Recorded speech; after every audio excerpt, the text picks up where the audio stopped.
ప్రస్తుతం మనతో పాటు పవన్ గౌడ్ గారు ఉన్నారు. పవన్ గౌడ్ గారు, మీ చేతి మీద ఉన్నటువంటి తెలంగాణ బాపు త్వరలో అరెస్ట్ కాబోతున్నారు అని చెప్పేసి నిన్న ప్రెస్ మీట్ చెప్పడం అనేది జరిగింది. ఏంది మేడం, మీ బాబుని అరెస్ట్ చేస్తున్నారా? పగటి కళలు అంటున్నారు, అరెస్ట్ చేస్తామనేసి ఎన్నో రోజుల నుంచి మొత్తుకుంటారు. అరెస్టులకు భయపడి ఉంటే తెలంగాణ వచ్చేదే కాదు. ఆయన భయపడేటోడే కాదు. ఎవరు ముట్టుకుంటారో ముట్టుకోనియండి, తెలంగాణ అగ్గి అగ్గి అవుతుంది. అసలు ఇప్పటికైనా ఒళ్ళు దగ్గర పెట్టుకొని నువ్వు ఇచ్చిన హామీల మీద, గ్యారంటీల మీద, వ్యారంటీ లేని వాటి మీద మాట్లాడు తప్ప కేసీఆర్ గారి జోలికి రాకు.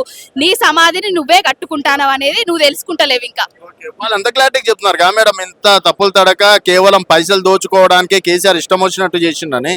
పైసలు దోసుకునే ఉద్దేశం కేసీఆర్ గారికి లేదు. పైసల మీద ఆయనకు అంత ప్రేమ ఉండదు, మక్కువ ఉండదు. ఆయనకు తెలంగాణ అంటే ప్రేమ, తెలంగాణ ప్రాంతం అంటే ప్రేమ, తెలంగాణ ప్రజలంటే ప్రేమ. తెలంగాణ ప్రజల కోసం, ప్రాంతం కోసం ఎంత దూరమైనా వెళ్తారు. చావు నోట్లో తలబెట్టి తెలంగాణను తీసుకొచ్చిన వాళ్ళు పైసల కోసం ఏదో చేస్తారు అనేది అతిశయోక్తి మాత్రమే.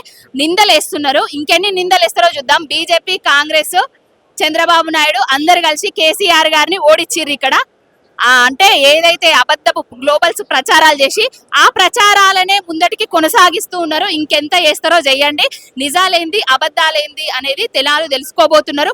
60 ఏండ్ల నీళ్ళ గోస తీర్చింది కేసీఆర్ గారు. 600 పేజీలు తీసుకొచ్చి ఆ కమిటీ, ఈ కమిటీ, గోషి గాషి అని అంటే ఎవరు నమ్మడానికి ఇక్కడ లేరు. ఇప్పటికైనా నిందలేయడం బంద్ చేయాలి. అన్ని అనుమతులతోటే కాళేశ్వరం ప్రాజెక్టు కట్టడం జరిగింది. కాళేశ్వరం ప్రాజెక్టు కట్టలేని వాళ్ళు, అదే ప్రాణహిత చేవెళ్ళ 2004 నుంచి 2014 వరకు మహారాష్ట్రలో కాంగ్రెసే ఉంటది, తెలంగాణలో కాంగ్రెసే ఉంటది. అంటే అప్పుడు ఉమ్మడి ఆంధ్రప్రదేశ్ కాంగ్రెసే ఉంటది, మళ్ళీ స్టేట్ లో అది సెంట్రల్ లో కూడా కాంగ్రెసే ఉంటది. తుమ్మిడిహెట్టి దగ్గర తట్టెడు మట్టి కూడా ఎందుకు ఎత్తిపోయలేదు వాళ్ళే చెప్పాలి. అక్కడ కట్ట రాదు కాబట్టి, కట్టడానికి వీలు లేదు కాబట్టే మేడిగడ్డ దగ్గర వ్యాప్కోస్ అనే సంస్థ నిర్దేశించిన ప్లేస్ లోనే కట్టడం జరిగింది. సిడబ్ల్యూసి అన్ని ఆధారాలతోటి అన్ని అనుమతులు తీసుకొని కట్టడం జరిగింది. లేనిపోను నిందలేస్తాను. ఇప్పటికైనా నిందలు బంద్ చేసి కన్నేపల్లి దగ్గర పంపులు ఆన్ చేయాలని కోరుకుంటాను. కాదు మేడం, ఇంకోటి ఇప్పుడు బీజేపీ అంటే బీఆర్ఎస్ ని బీజేపీలో విలీనం చేస్తున్నారా మేడం? అయితే మేము బీఆర్ఎస్ పార్టీ వాళ్ళం గట్టిగా ఉన్నామండి. అంటే బీఆర్ఎస్ పార్టీ తెలంగాణలో గట్టిగా ఉన్నది అని తెలుసుకొని బీజేపీ వాళ్ళు, కాంగ్రెస్ వాళ్ళు విలీనం కావాలని చూస్తున్నారు కావచ్చు. ఎవరు వాళ్ళు ఒకసారి చెప్పండి. ఎవరు ఇగో గాశారం మంచిగా లేనోడు ఆ పార్టీలో పోయి ఎన్నో మాట్లాడతాడు.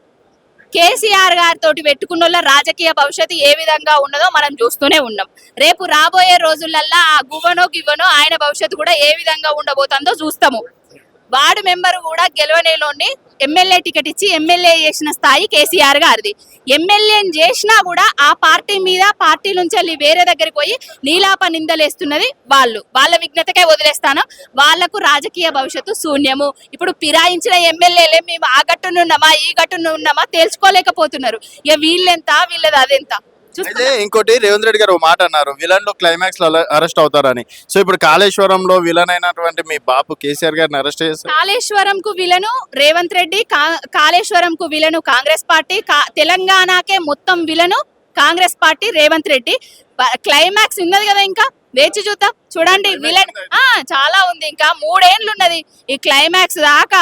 అసలు ఆ ఓటుకు నోటు దొంగెవలు, అసలు ప్రభుత్వాన్ని కూల్చడానికి చూసిందెవరు, ఇవన్నీ చేస్తుందెవరు, ఇవన్నిటికీ కారణం ఎవరు అని తేలబోతుంది. అసలు మేడిగడ్డ దగ్గర 2 పిల్లర్లు కుంగడానికి బాంబులు పెట్టినోళ్ళు ఎవరు, కారకులు ఎవరో గాని కూడా తేలబోతుంది. చూద్దాం.